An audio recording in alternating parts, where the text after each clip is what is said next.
Today I'm going to explain how to hide the recycling bin on Windows 11. Click on the Start button and select Settings, or press Windows I. In the Settings window, select Personalization from the left sidebar.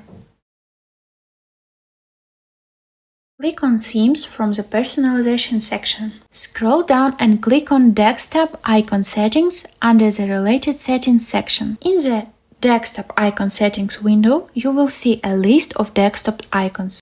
Uncheck the box next to Recycle Bin. Click Apply, then OK to save the changes.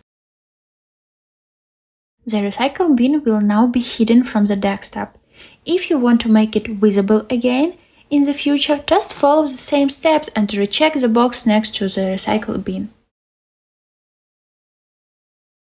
Thank you for watching and follow my next videos.